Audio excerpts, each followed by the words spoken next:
दोस्तों, अब सभी छोटे छोटे देश जिनको चीन ने परेशान करके रख दिया था, अब उन सारे देशों के साथ भारत का समर्थन है। आपको बता दें कि अब भारत जो है बंगाल की खाड़ी से सटे जितने भी देश हैं उनके साथ अब अपना बॉर्डर खत्म कर देगा। और इस खबर से सबसे ज्यादा झटका चीन को लगा है, क्योंकि चीन ने इन सभी देशों पर अपनी कमांड बना रखी है और चीन नहीं चाहता कि इन देशों में किसी और देश का इतने बड़े स्तर पर आगमन हो। बता दें कि बंगाल की खाड़ी से सटे जो प्रमुख देश है यानी कि श्रीलंका है, इसके अलावा म्यांमार, बांग्लादेश, इन सब के साथ अब भारत बॉर्डर खत्म करने जा रहा है।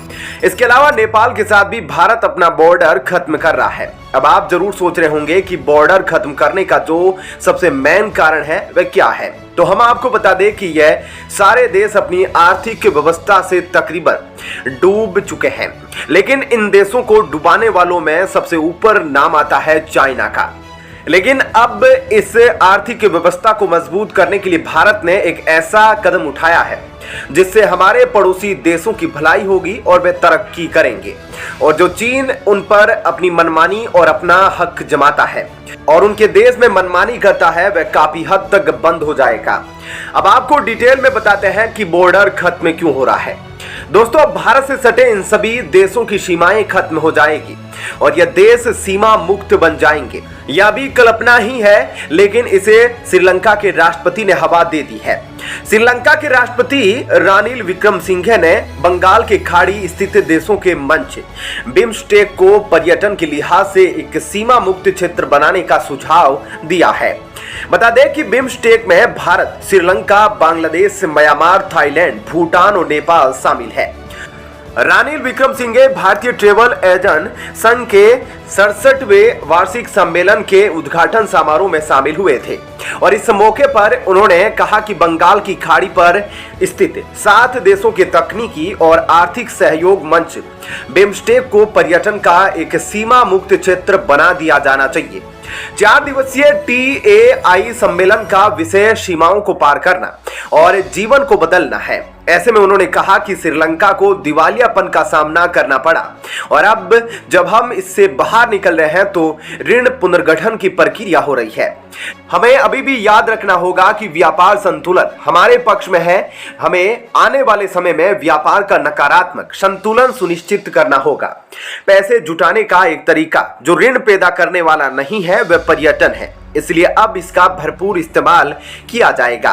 रानिल विक्रमसिंघे ने श्रीलंका को 2022 के संकट से तेजी से उभारने में मदद के लिए अपनी तमाम परियोजनाओं के बारे में बात की और उन्होंने कहा कि पर्यटन क्षेत्र से जुड़ी परियोजनाओं को पूरा करने के लिए कुछ कानूनों में बदलाव भी किया जाएगा। ऐसे में श्रीलंका का कहना है कि आने वाले 10 सालों में हमारे पास एक नया उद्योग होगा। ऐसे में संपर्क सुविधाओं को भी तैयार करना होगा और उनका सुझाव है कि पूरे बिम्स्टेक को ही क्यों ना पर्यटन क्षेत्र बना दिया जाए, पर उनका कहना है कि हम बिम्स्टेक को खोलते क्यों नहीं हैं और बंगाल की खाड़ी का इस्तेमाल समुद्री सफर के लिए क्यों नहीं किया जाता।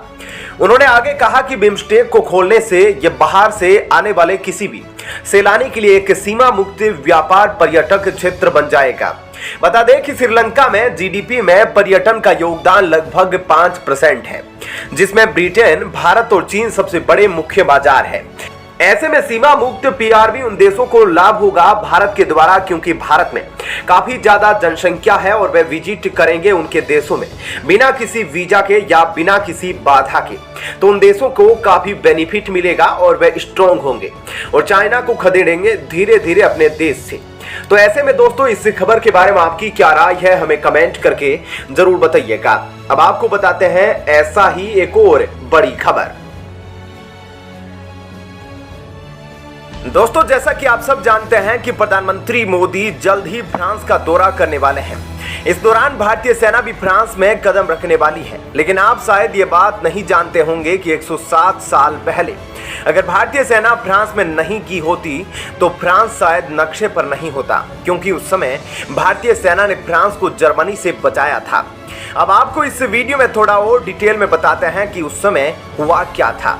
दोस्तों, अभी इंडियन आर्मी की तरफ से जो फ्रांस के बेस्टिल डे परेड में हिस्सा लेंगे वह पेरिस पहुंच चुके हैं और अब जो ये मौका होने वाला है ये 107 सालों के बाद रिपीट हो रहा है।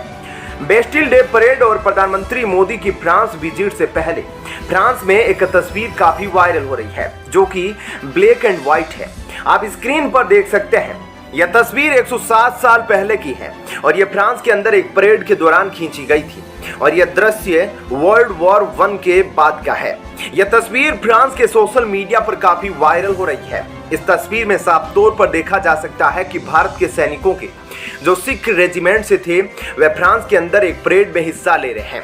अब आप जानते होंगे कि फर्स्ट वर्ल्ड वॉर के दौरान ब्रिटिश इंडियन आर्मी की तरफ से भारत के कई सारे सैनिक वर्ल्ड वॉर 1 में लड़ने के लिए गए थे। ऐसे में बताया जा रहा है कि भारत की तरफ से जो सोल्जर फ्रांस के लिए लड़ने गए थे, उन्होंने फ्रांस को जर्मनी के हाथों में और जर्मनी के कब्जे में जाने से 1916 में रोक लिया था और जर्मनी के साथ जो युद्ध लड़ा गया था उसमें भारत के सोल्जर्स काफी ब्रेवरी से लड़े थे। अब जो वर्ल्ड वॉर 1 था उसमें भारत की तरफ से 13 लाख इंडियन सोल्जर्स ने हिस्सा लेने के लिए भारत से गए थे, जिनमें से 74,000 के करीब भारत वापिस ही नहीं आए, यानी इस युद्ध में शहीद हुए थे और 67,000 वर्ल्ड वॉर 1 के दौरान वहां घायल भी हुए थे। अब जो ये ब्रिटिश इंडियन आर्मी की तरफ से भारत के सोल्जर वर्ल्ड वॉर 1 में लड़ने के लिए गए थे, इन्होंने फ्रांस की धरती के ऊपर भी जर्मनी से लोहा लिया था। फ्रांस के सोल्जर काफी बहादुरी और साहस और वीरता से लड़े थे और फ्रांस, ब्रिटेन और यूरोप के सोल्जर के लिए भारत ने सर्वोच्च बलिदान दिए थे और न सिर्फ साहस दिखाया बल्कि जीत में भी भारत के सोल्जर ने बड़ा योगदान दिया था।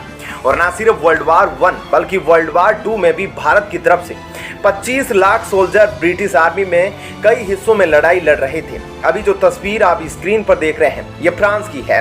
दरअसल हुआ यह था कि वर्ल्ड वॉर 1 जीतने के बाद जितने भी ब्रिटिश सोल्जर वहां पर लड़ने गए थे, उन्होंने जीत के बाद वहां पर एक परेड निकाली थी जिसमें भारत के सिख रेजिमेंट के सोल्जर हिस्सा ले रहे थे और यह तस्वीर उसी परेड के दौरान की है। इस तस्वीर में साफ तौर पर देखा जा सकता है कि एक लेडी अचानक से भीड़ से निकल कर आती है और भारत के सोल्जर के कंधे पर एक फूल को लगाने की कोशिश करती है। यह तस्वीर उस समय खींची गई थी। ऐसे में अब फिर से 107 सालों के बाद भारत के सोल्जर दोबारा से फ्रांस में जाकर बेस्टिल डे परेड में हिस्सा लेंगे।